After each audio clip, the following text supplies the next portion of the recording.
Okay, then. Proceed, Mr. Olupot.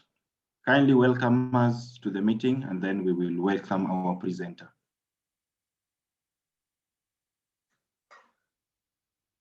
Thank you. Sorry that we have to start early. I am sure the rest of the team that will join late will catch up with us. Now that I see that we have core colleagues, senior colleagues like Mariat in the room, Sebastian and others. So I want to welcome everyone to this very important webinar this Wednesday. Yesterday when I was reading the poster, because I broke my glasses, I'm struggling to see. I couldn't read everything, so I must have misfired. I was looking always for the topic, because the topic of the presentation is what attracts people to this webinar. So that is always my meticulousness in terms of what happens. But I want to welcome our brother Abay. Salam for this meeting, and talking about very important topic in terms of weather information and the field school. My interactions with the CTA in a project that they have in terms of provision of weather information in what they call the market-led weather information in Uganda was that the farmers were very, very active. And indeed, in this era where we have erratic environment, the weather is uncertain. Therefore, our role in providing information and empowering the communities to utilize this information is very important. And so for me, today's webinar is critical in a way that we're going to learn, but also for each of us to spread the message where we can to see how some of these learning sessions can be appreciated by our fraternity, not only using field schools, but also governments are grappling with the issue of how to provide weather information to the farming communities, information to the general public, because we live in this environment now where you cannot be accurate in the next 2 hours. So having said so, we are privileged to have a person who has a knowledge of this issue, and also having looked at this as part of ACREI, where we so much associate. I'm sure we shall learn a lot. So I would like to welcome Abay and Edwin, who will then take the discussions forward. And all of you colleagues, fraternity of the field schools in East and other parts of Africa and globally, this webinar. Welcome, and asante sana, amasagale.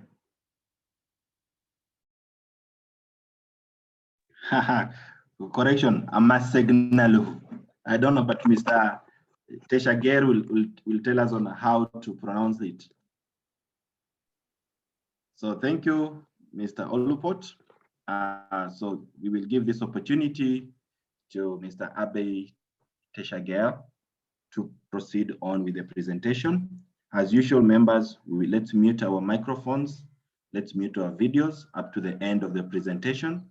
If there's anything, we'll put it in the chat box. So over to you, Ato Abay. Thank you. Thank you very much.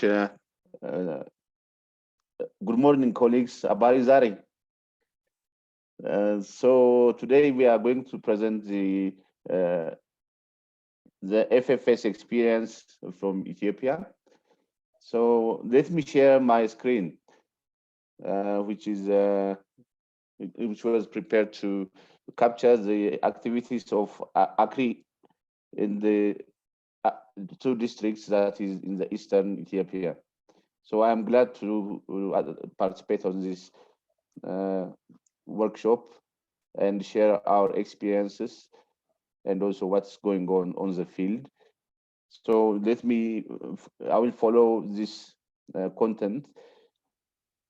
To start with, I think it will be very important to see the climatic zones in our country, and then what ACREI is doing in Ethiopia. Then I will come to the direct issue of the today, that is the FFS and the semi-pastoralist field schools in our ACREI Waradas. So then I will proceed to what are being implemented, or what is going on the FFS and the semi-pastoralist field schools in the ACREI Waradas. Then I will come to directly to weather information for agricultural uses by FFS, and then I will share some experiences we have on the field and some challenges we faced. So this will be the content of my presentation today. So to be brief on the general context in the agroclimatic zones, this is very critical for ACREI. You know, the Ethiopia have a very diverse agroecological climatic zones. That is due to the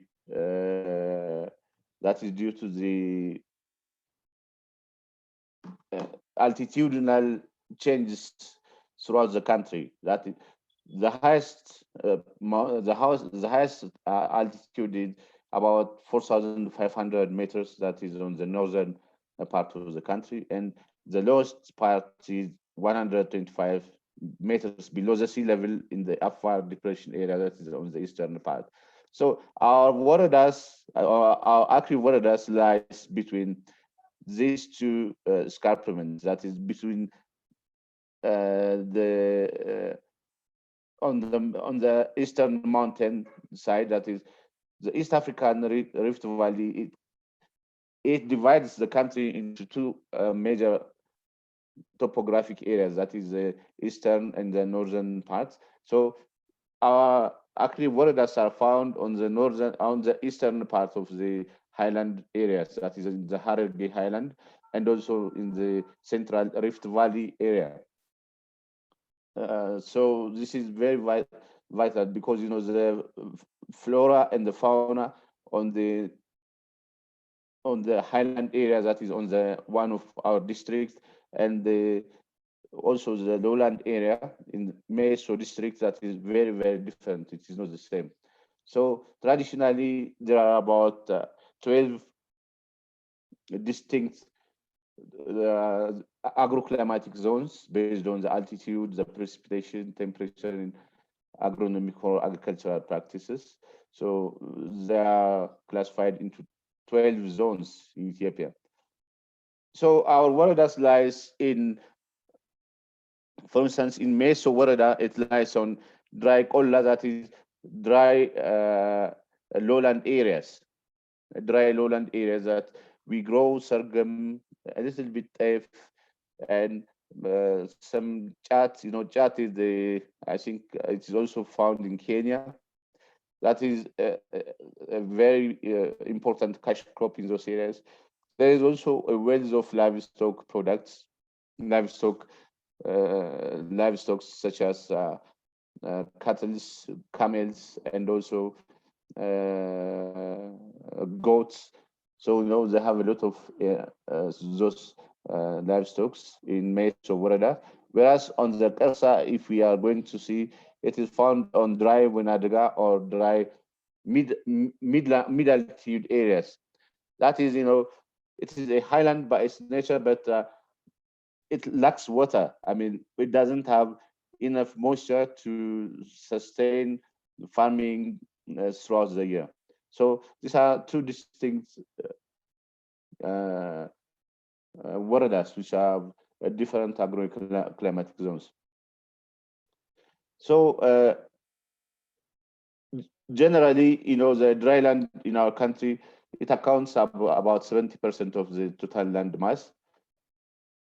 Out of that, you know, 46% is Arab land. That is 46%. It could be used for agricultural purposes through irrigation or so water conservation and other practices.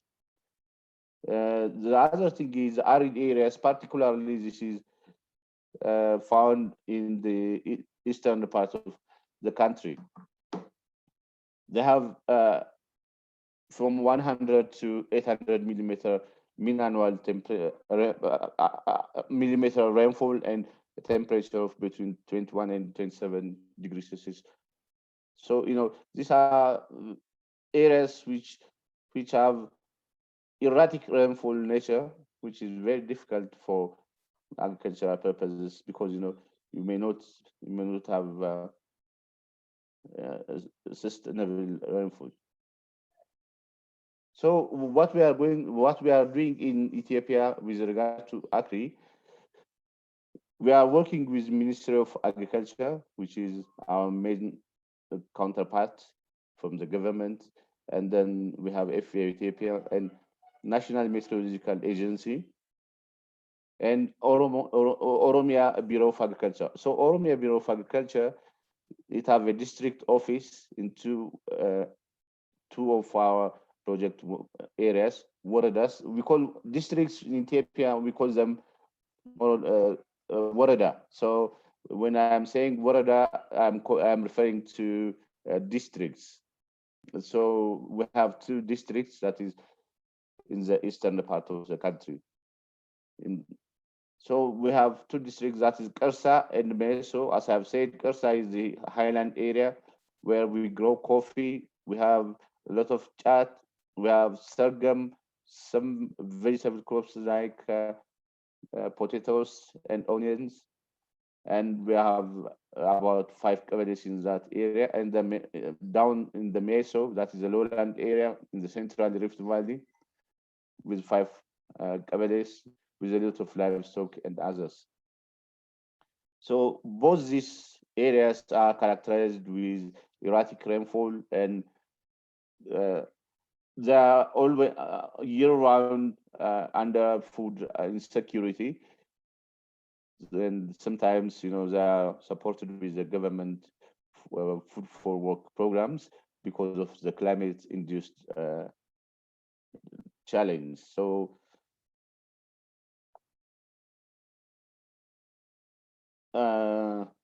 okay, so these are the 2 waradas and our FFS Kabales. So now when I'm saying Kabale, I am referring to the smallest administrative unit, that is the smallest formal administrative unit the government have set out. So we have these areas in blue, they are our project Kabales. So on the left you can see Kersa. We have 5 project Kabales, and on the right too we have another 5 Kabales. So in the Meso, almost all Kabales are closer to each other, so that you will see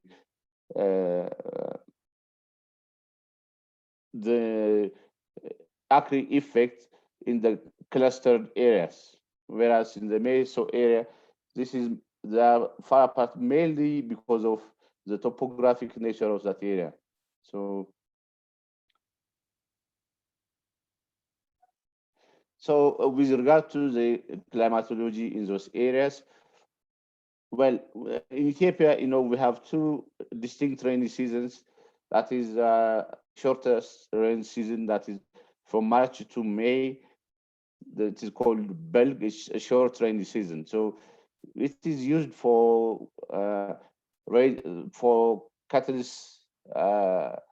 grazing. I mean, for grass to emerge, and also to prepare the land for the longer rainy season, that is the summer rainy season, from June to September. So, and it is also used for catching some water for the drinking for the livestock and others. But the longest rainy season, which is the main rainy season, from June to September, is a main rainy season that we are using for production of different type of crops.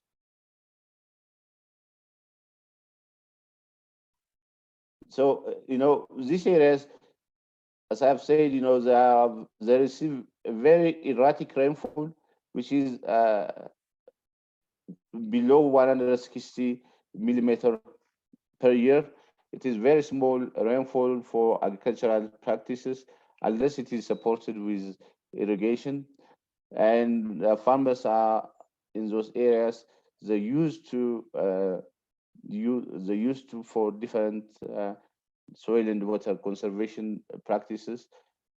The thing is, on the Kasa area, since it is a mountainous area, it might be difficult for irrigation because we didn't have enough rivers or water sources in those areas or groundwater sources in those areas. But in Meso, since it is a lowland area and it have a very deep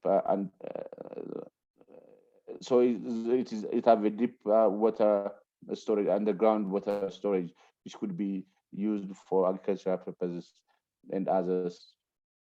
So with regard to FFS in ACREI districts, well, to give you some ideas about the extension services in Ethiopia, in each Kabale we have a farmer training centers or FETCs. These farmer training centers are used for providing extension services for the farmers.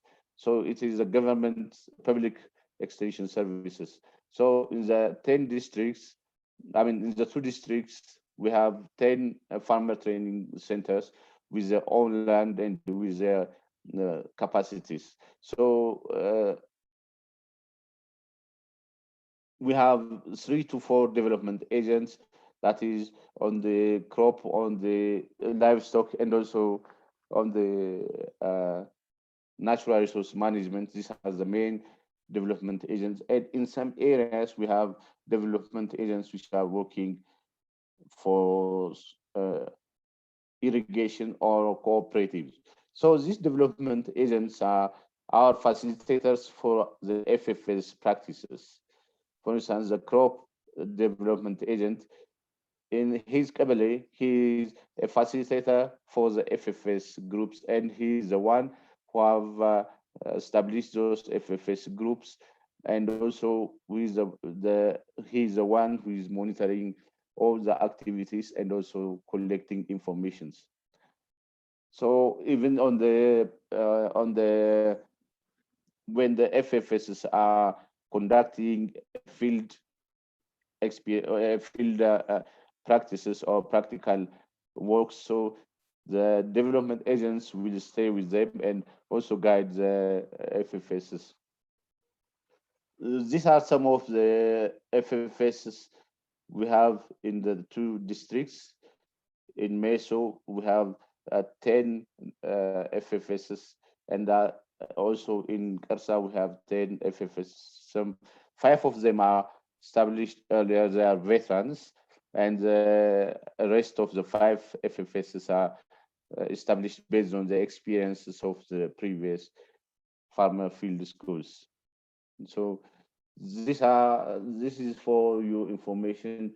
The enterprises, those FFS are engaged, and then they are meeting every week on the specified time as indicated here, and also their members.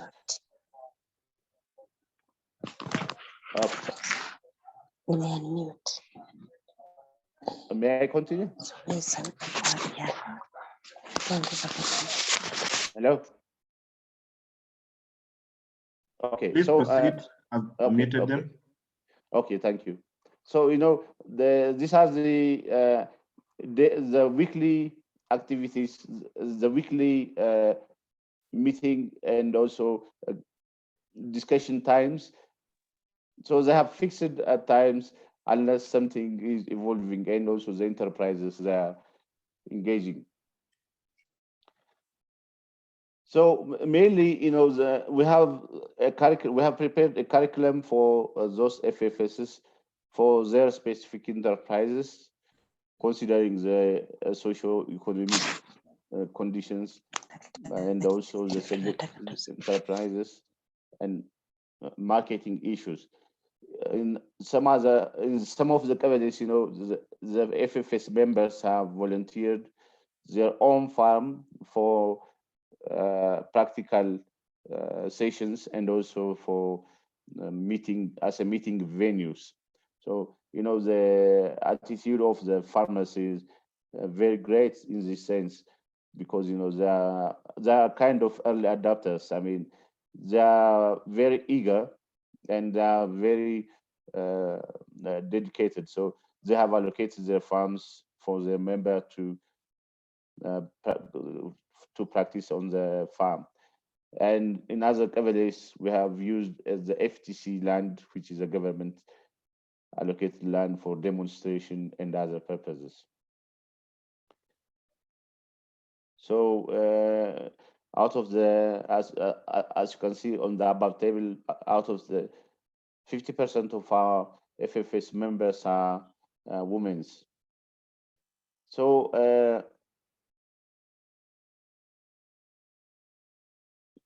as in this, with regard to the activities the FFS are conducting, they have. I will come later, but they have tried to adapt new technologies for their own purpose. For instance, we have one FFS in Kersa Woreda, which have selected potatoes for as an enterprise, and they have selected they have demonstrated different type of potatoes varieties, and after at the end, they have selected one particular potatoes which is adaptable for their own particular condition. So they have started multiplication of that variety. They are entering into a business or potato seed multiplication after selecting that variety. This is a very good and encouraging news if you go to Kersa. So all others also, they are evaluating different agronomic and other practices. So they are doing very well. But particularly with regard to the meteorological, they are challenged with the meteorological situations, because of the rainfall is not as it used to be in the previous days. It is erratic, and if it is coming, for instance, last week I have been to the field, to the project districts, and it was raining almost all week long. But before that, there was no. It should start in March and come across to May, but the rain is coming at the end of the bulk season, at the end of the short rainy season, and when it's coming in large amounts, and it is changing. The weather is changing, so these farmers are also constrained with the changing climate. So we are working with National Meteorological Agency for the provision of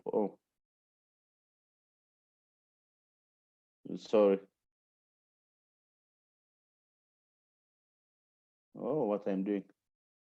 Yeah, so for provision of meteorological informations. So the National Meteorological Agency is generating the forecasts, and they are providing for the FAO and Ministry of Agriculture, and we are preparing an agronomic advisory based on the forecast and send it to the Woreda. So here are some of the examples on the FFS meeting.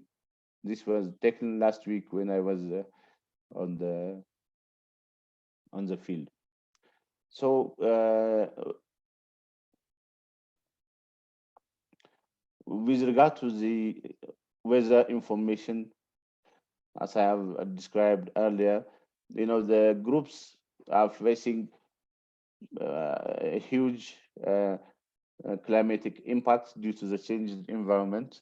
And the other thing is, in previous times, the forecast which is produced by a National Meteorological Agency, it is a wide area forecast. That is, for instance, they say Eastern Hararge. Eastern Hararge is a huge geographic area which is about 200 kilometers wide, and very diverse agroecological conditions, due to the topography of the area. So, this is not adequate enough for the agricultural practices. So, by now they are providing a specific Warada-specific forecasts for the two Waradas. This is very important, particularly for Meso, which is the lowland area, since the topography is the same, so that the forecast will hold, since it is a similar agroecology. But on the highland areas in the Karsa, even within the same Warada, it have different rainfall pattern and production practices. So at least they are giving us a narrowed down Warada specific or district specific forecast. So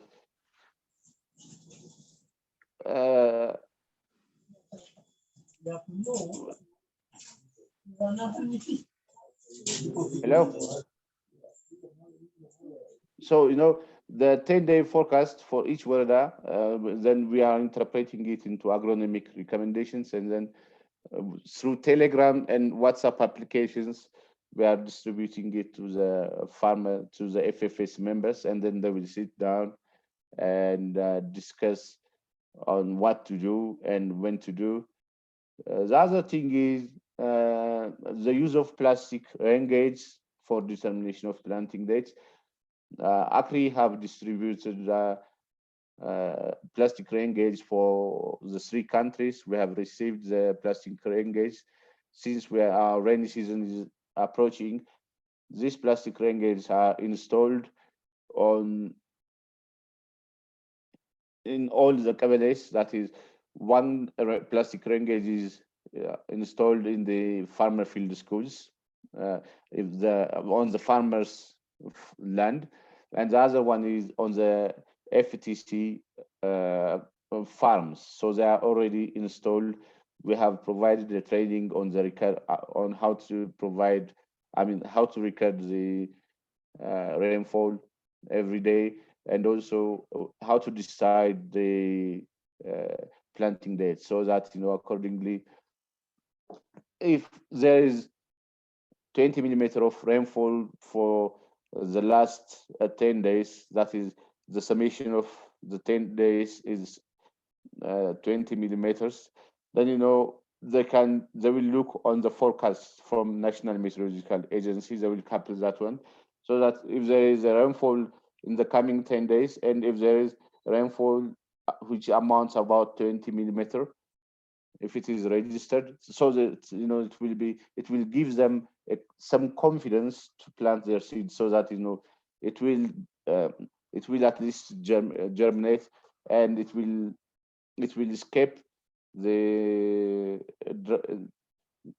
critical failure stage. So some pictures. This was so we were providing trainings. You can see some of our development agents, and also Warada Office of Agriculture experts. Most of you know this person in the middle, Ibrahim. We were providing trainings and last week, and we have finished it. So this is one of our volunteer farmer from the FFS in the Meso district, who is willing to record the rainfall data every day, and they will send us their recording every 10 days. So this is on his farm, around his households. So this one is in another district, that is the center one, that is in Meso Warada, sorry, in Kasa Warada. So some experiences that we have in these two waradas, for instance, let us talk on the experience of one FFS in our field, in our area, that is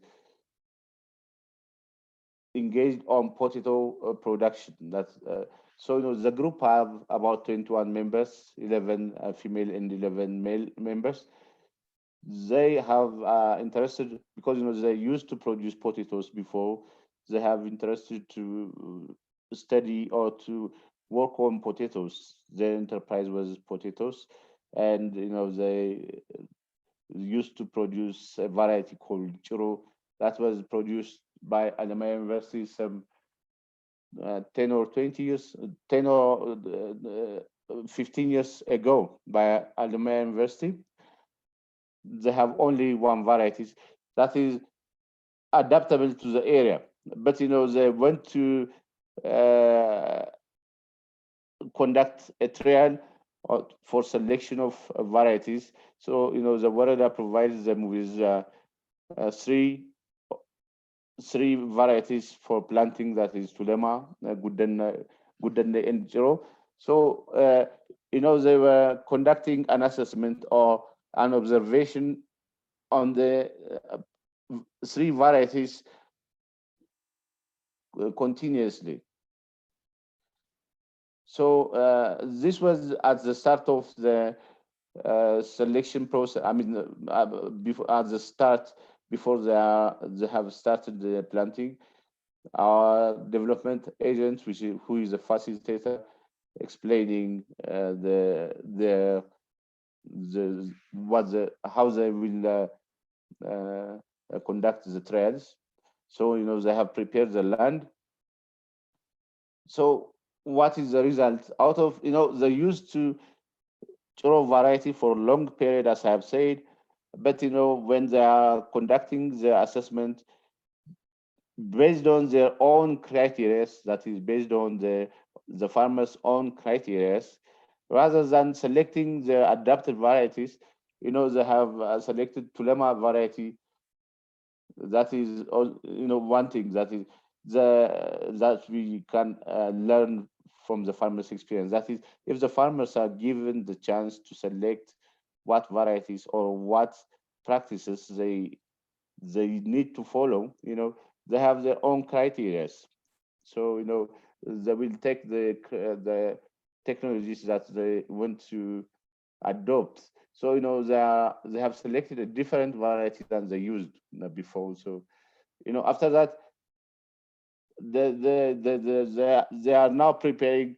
They are now producing or preparing a tuber as a planting materials for the marketing. That is entering into seed potato seed multiplication. So you can see here they are selecting the potato tuber for planting.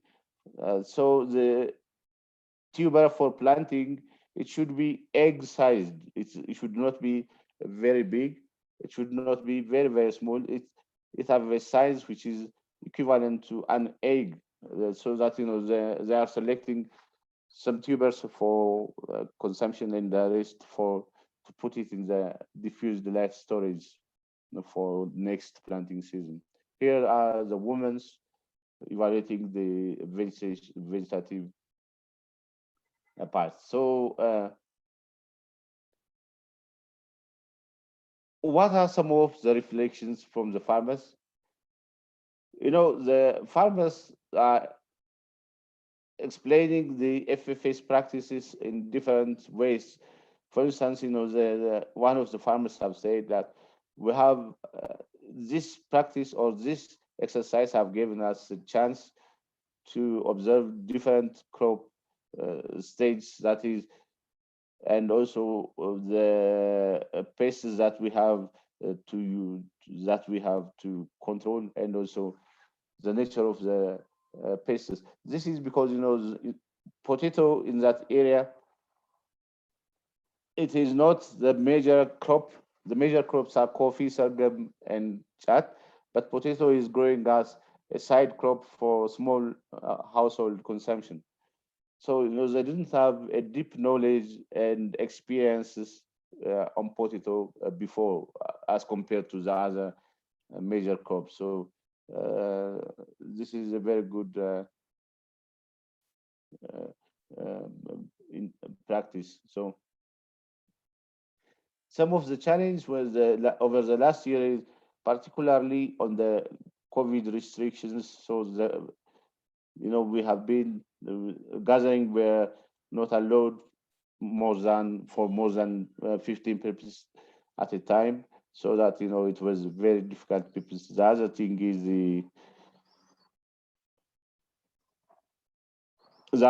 is there was also some movement restriction issues in the districts due to several factors.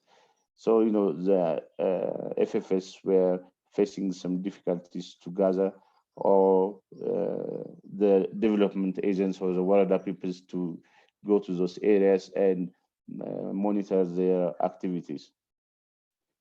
So I think I shall end my presentation here. Over to you, Edwin. Thank you so much, Mr. Abay, for the wonderful presentation. We will kindly ask you now to stop sharing so that we will now give the members the opportunity to ask questions. And there are two ways about it.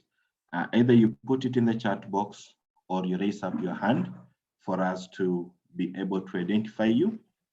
And thirdly, we will also want to ask Abay, with your permission, we'll convert the presentation into a PDF and we will share it on our platform for everyone, particularly for those ones who might have joined in late. Is that okay? Yeah, I will do. Thank you so much. So Mutungi, I've seen your hand up while the others are still typing. Please proceed.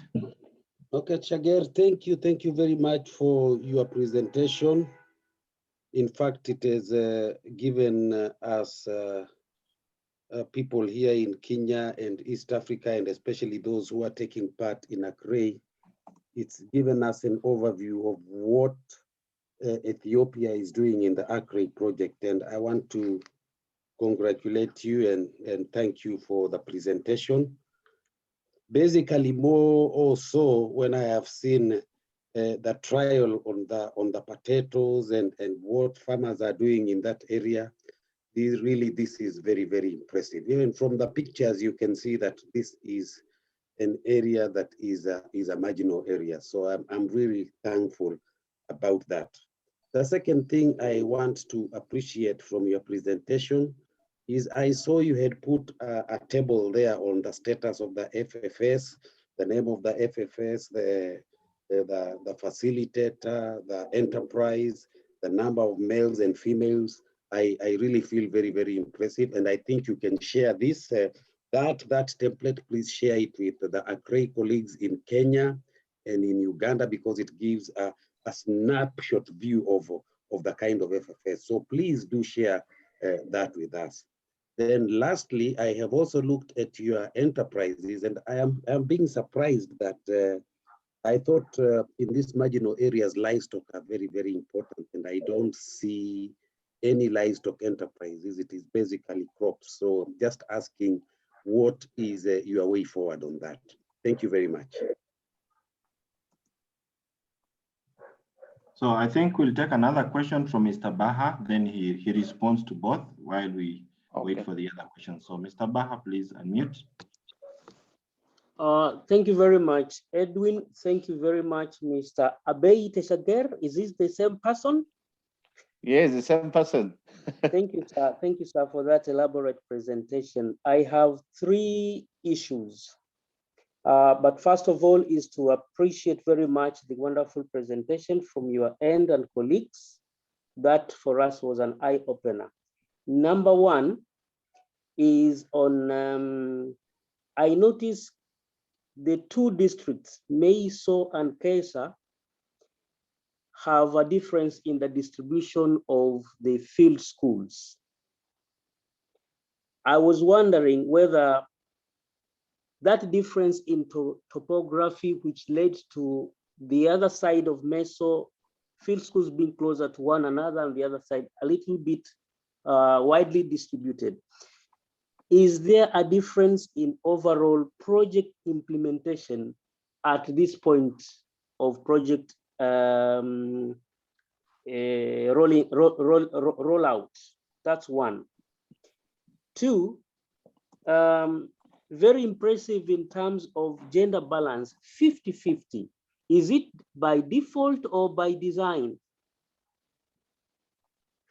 The last one is ACREI is largely on climate resilience enhancement interventions, and therefore climate information is very critical. I was wondering whether the climate information, whether in form of weather forecast or early warning system, comes from the Met departments. And if it comes from or it has been developed, in what form is this information given to the field schools? And how is it done? We didn't see a bit of that. Otherwise, I thank you so much. Okay. Over to you. Okay. Okay. So maybe you can respond to those two. Okay. Yes. Thank you very much, colleagues, for the very important feedbacks and also some questions, clarification questions. So yes, Mutingi, you are right on the livestock investment, on the livestock aspect. Particularly, this is important for Meso Warada, because Meso have a lot of livestock, as I was explaining. But the farmer field schools have selected this crop-based commodities or crop enterprises, because they are also receiving, for instance, livestock health service from the government. They are also receiving some feed-based public extension service and others. But when it's coming to fruit and vegetables, they are not receiving much support from the government, because that area is adapted to sorghum, chat, and also to the livestock. So the Warada Office of Agriculture is not much interested. That is a public extension service is not much interested on fruits and vegetables as to now. So but the field schools have selected those commodities due to their economic importance, because if we go to Meso Warada, they are buying a large quantity of their fruit and vegetables from other districts, which is in the road to Awasa, which is in Meki or Zwai, or it is from Harar, that is some 200 or 250 kilometers away from the Warada. So they need to produce and substitute their home consumption rather than buying from other areas. So Baha you have raised some very important points, that is particularly on the distribution of the waradas. Well, the distribution of the waradas, for instance, if you go to Meso Warada, they are clustered together. That is, the infrastructure in those areas, it allows you to travel from one kabade to another, then you will go to another kabade. So the warada or the district officers, when they are conducting supervision or monitoring, rather, when they are conducting monitoring, it will be easier for them to cover all the waradas. So they are clustered, because it is that the topography in those areas is very clustered together, and also the there's no much difference on the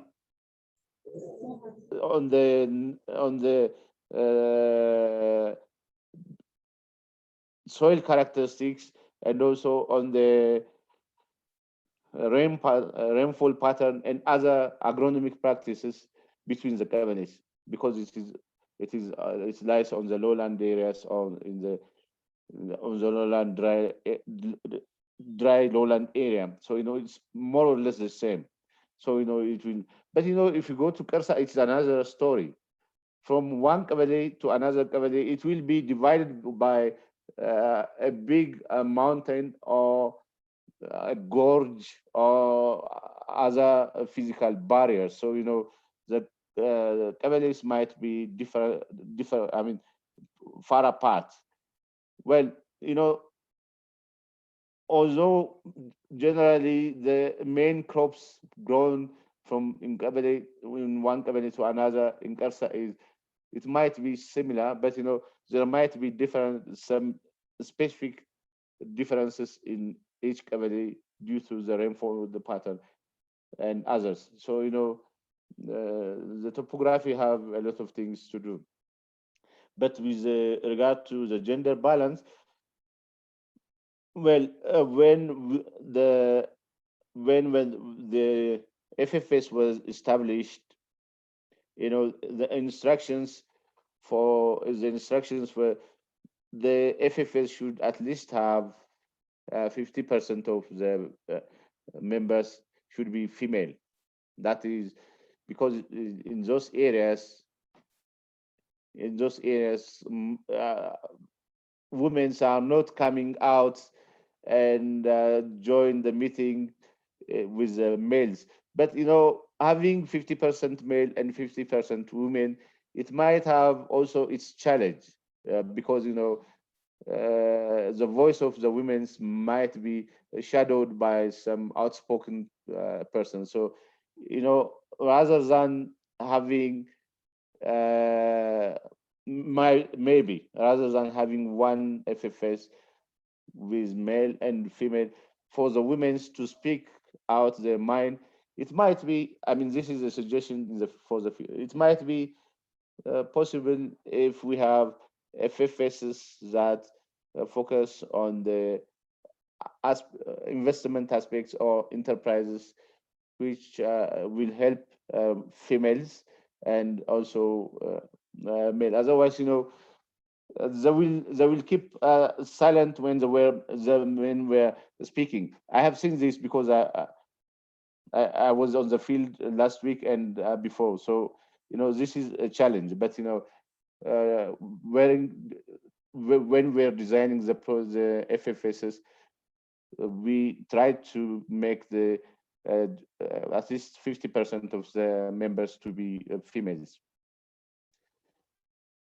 With regard to the meteorological informations, the National Meteorological Agency will generate the forecast, and then they will give the forecast for us for FAO and for the ministry. Then we will interpret the forecast into agronomic data. For instance, if the forecast is saying in these areas there will be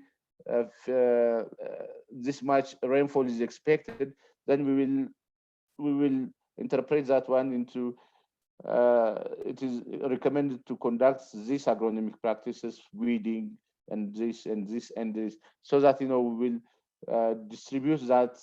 We have the list of the phone number of the FFS member, and we will distribute it through Wi-Fi, through WhatsApp or Telegram. The other thing is, Alemaya University have a radio broadcast that is for Karsa. It will be for helpful for Karsa radio, a community radio program.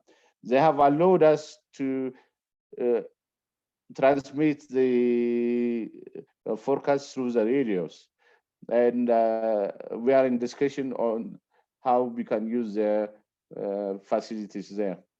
Okay, Edwin. Thank you so much, Mr. Mr. Abay. Good question from Mutungi and from Mr. Baha. Just a follow-up, to what extent are these farmers doing comparative studies? I don't know, to me, ACREI is a different game ball. Do we just have to allow some farmers just to be challenged by the effects of weather just for the sake of learning, or how do we do it? Because some controlled experimentation and the human rights approach to it, how do we handle that? And then do you also have aspects of risk insurance, like crop insurance under the ACREI program? Over to you. So with regard to the risk insurance, if I start with the risk insurance, that is, I think you are saying the agricultural climate induced insurances. Is that right? Yes, Edwin? exactly. Against weather. Against weather, yeah. Well, in Ethiopia, we have that. We have started that. I mean, as some insurance companies, they have started those practices. I mean, those insurance services for agricultural purpose.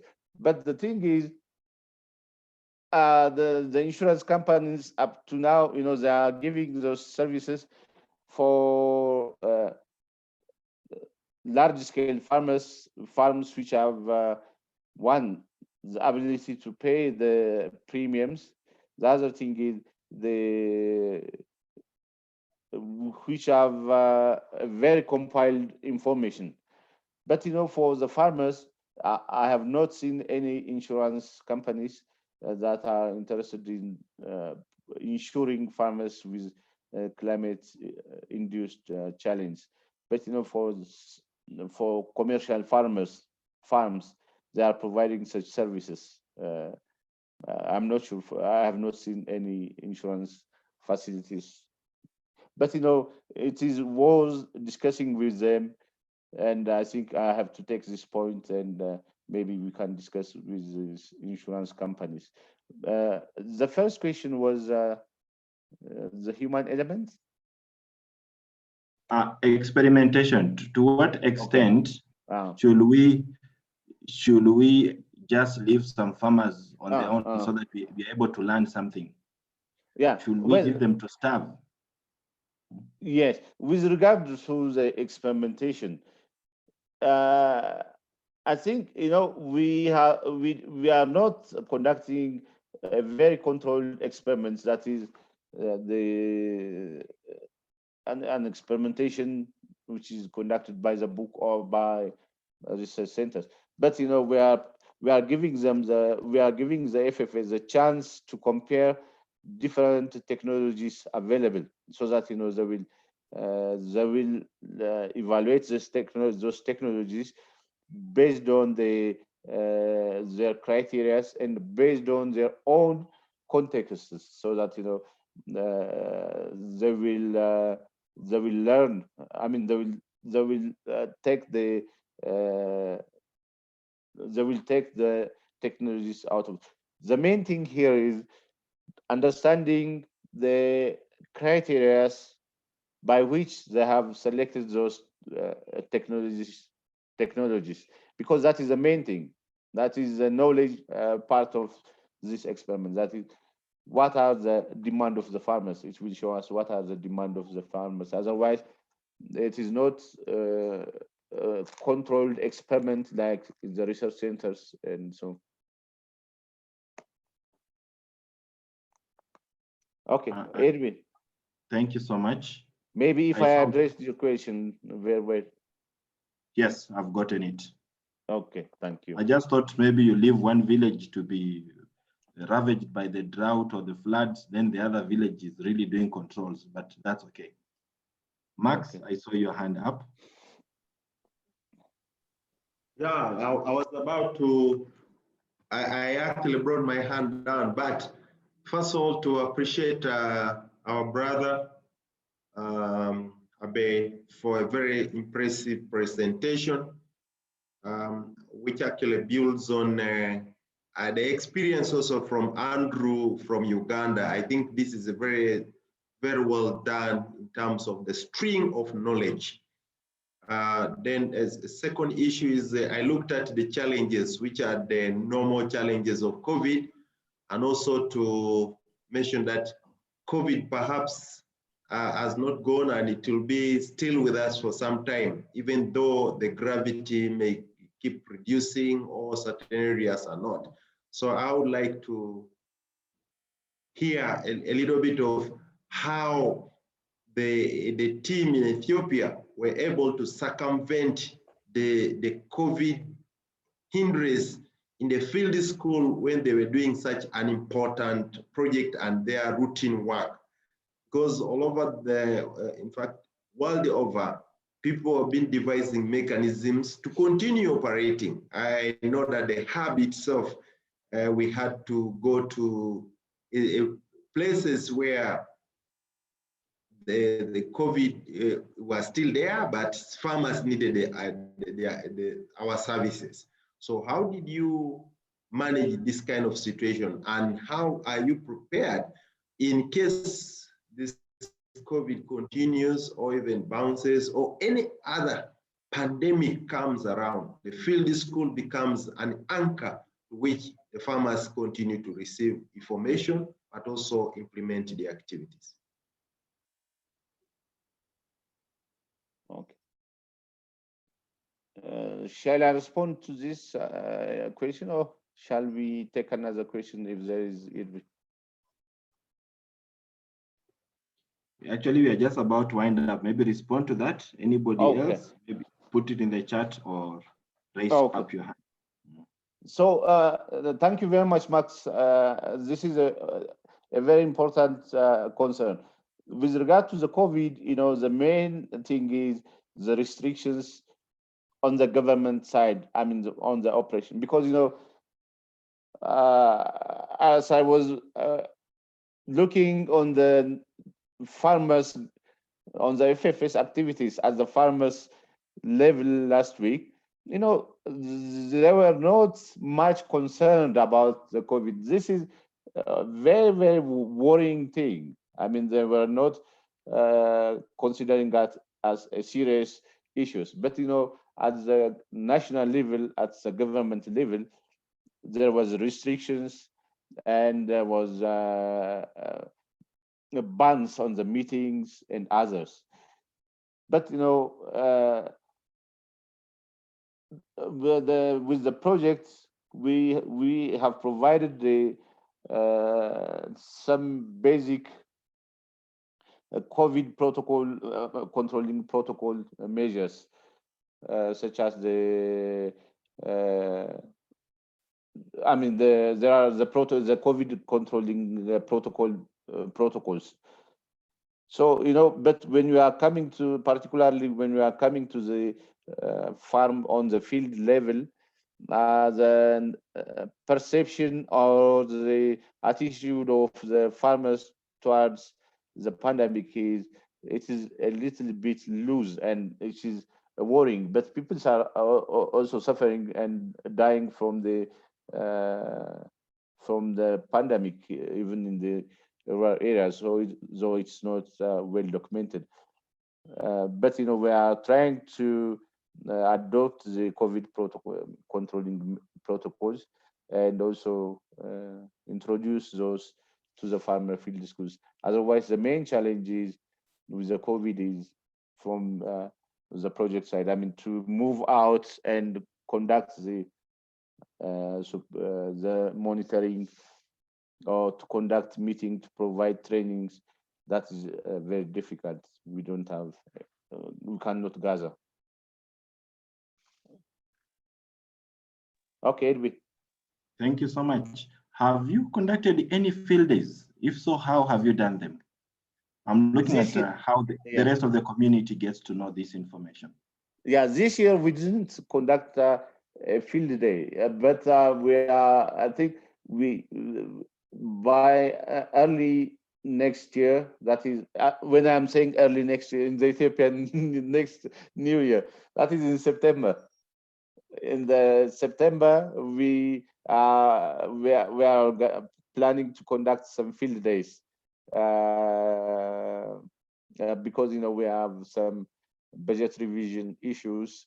We have not yet received the budget revision. So once we have received that one, we will provide the letter of agreement for the Waredas, and then we will conduct the field days. And also the other thing is, most of the development agents which we have trained last year and before, most of them, almost about 40% of them, they are not there. They have changed their place, or they have another people are substituted. So we are organizing the refresher training and also exchange visit that will be conducted up to August, and then field days we are planning to conduct in September or October.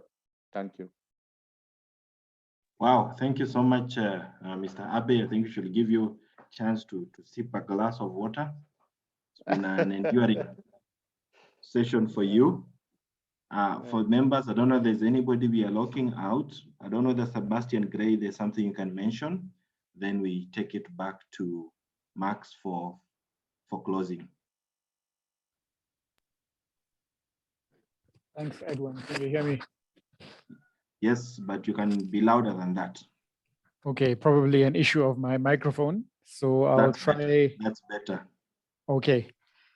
So just to commend the Teshager and the FAO Ethiopia team, along with their partners, the National Meteorological Agency, for the work that is being done in these two project locations. It's really interesting and commendable, the trials on the potatoes and the outcomes, and how these groups are being supported, not just to conduct trials and experiments, but also to develop themselves. For example, form cooperatives and further support their activities, apart from just the learning aspects. I would like to display very briefly, just to talk a bit about the climate information, if that's okay.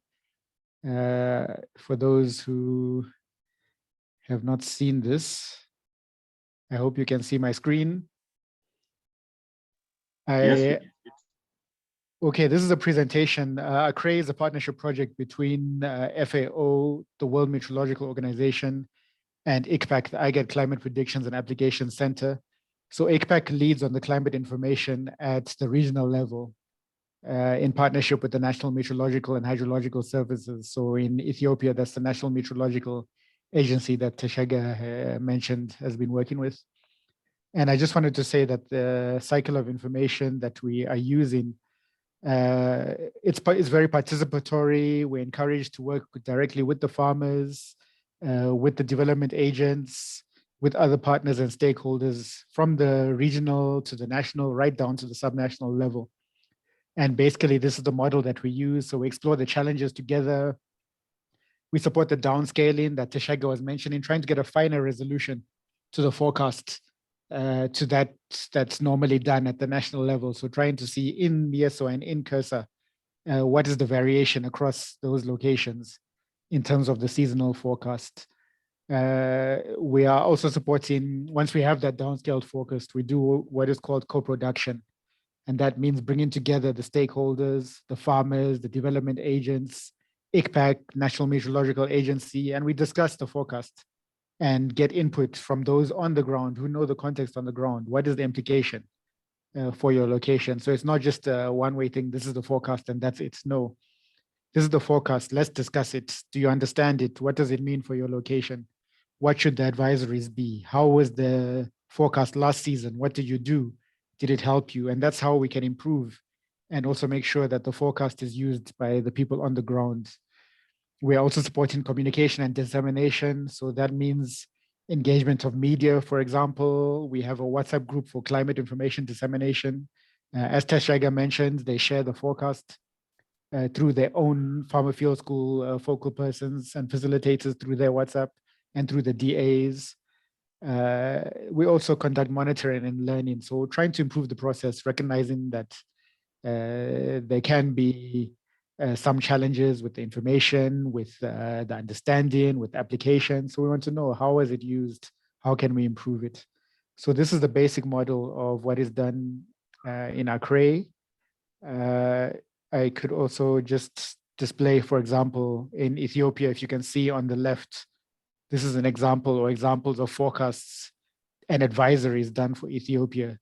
So we are looking at East and West Harage zone and Kesa and Mieso. Then we are further going right down to see what is the difference across those two locations. To support the understanding, we're also trying to ensure that it's translated into the appropriate languages. So that includes Amharic and also the more popular or more used local language, Afan or Romifa. So I just wanted to share those examples of some of the work, and also to share this. The top left is Ethiopia with the potato trials that Teshager was talking about, and also some other work that we are doing in terms of supporting farmer field schools in the learning on issues around climate change adaptation. So on the right, there's a guide that we have developed under ACREI for climate change adaptation in farmer field schools, and we are testing it under ACREI locations and hoping that at some point it can be used in the broader context of Eastern Africa, and maybe even translated into French and used in West Africa or other local languages in other parts of the world. So just wanted to mention that. Thanks again for giving ACREI project the opportunity to present itself. For myself, I'm not sure if I introduced, I'm Sebastian from the World Meteorological Organization. So as WMO, we are very keen on these kind of partnerships and making sure that climate information is integrated into activities on the ground. And we are really happy for this partnership. Thank you. Thank you so much, Sebastian. That's wonderful. So without further ado, I will just hand it over to Max for closure. So thank you, Mr. Abay. We want to see you more and more on this platform and bring on board the rest of the Ethiopian team. Thank you so much. Over to you, Max. Thank you so very much, Edwin, and very, very sincere thanks go to our brother Abay for such very informative presentation, which has actually given us very insights into ACREI, but also how Ethiopia is working in terms of the field schools. To be honest, I think we've been always saying Ethiopia is not forthcoming in terms of the field school. We struggle to get somebody to tell us what's happening very well. We struggle to get somebody to get experience, but today this breaks the ice. So we are very grateful. And also to thank Sebastian for always being available to share such very experience. You know, you do those two slides, give all the information one needs actually in terms of the climate again and information that you do. So thank you very much. And to our very dear participants, the common voices, I call you the champions in Africa driving the field school agenda. So we would like to thank you all very, very much.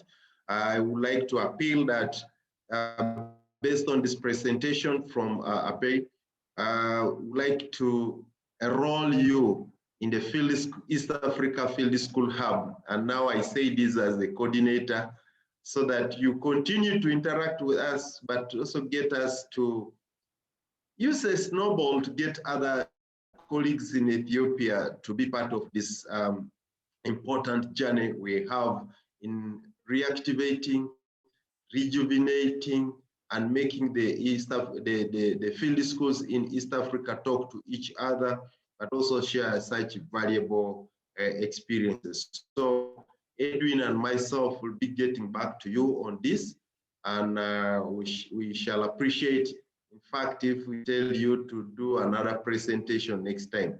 Having said so, we want to wish all of you a very good day. But the field school agenda is in our hearts and our minds. Our souls are dreaming about the field schools as a way to support our communities to be empowered and take charge of their activities. Having said so, have a blessed day, and we keep interacting through those social media links that Edwin already sent in the chat. Have a blessed day and week. We meet again on Wednesday. Thank you. So the tradition is to put our videos on for the last picture. Great. As we take the breakfast online. Yeah. Let's wait for the others. Yes, Sebastian. Oh, Thomas, I didn't see you. I was looking for Thomas, you know, every time. Long time. Good to see you guys. Thomas was the silent listener. Sawa. Yeah. Dr. Mwindi, we are waiting to see you. You know, Sebastian. Bahanguma. Olivia. Daktari Mutungi, I'm here, live and kicking. I can see you. Yeah. It's only Baha who is in a big hotel in Nairobi. Mutungi is in the bush, in a crowd always, but the man on the coast. So very good. There's also, I think, Madam Beth from Narig also is there. But Amariat had to sign off a little bit early. He had some other issues he was attending to. Sebastian, Samuel, Olivia, and Maurice, your videos. Bet.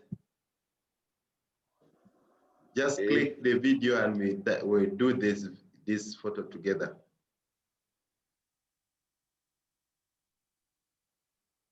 Oh, Edwin, did you not?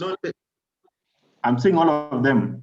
Did you notice that Dr. Esther Mwindi was in a maize plantation? I've never seen maize in a plantation But could you enable all the videos automatically so that they just come, Edwin?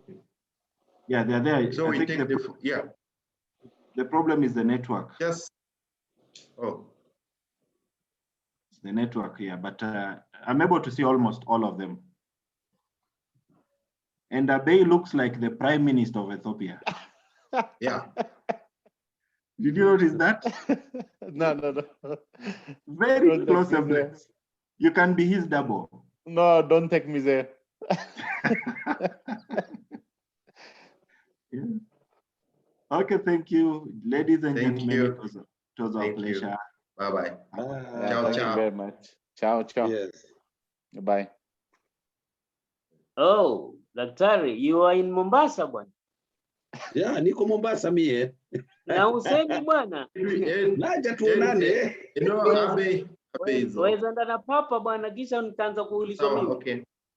Thank you. Bye. Yeah. Soon we shall be in Nairobi. Are you vaccinating? You better send us some vaccine as well. We need to be in Nairobi together. You are welcome. You're welcome. Vaccination. Yes. Thank you.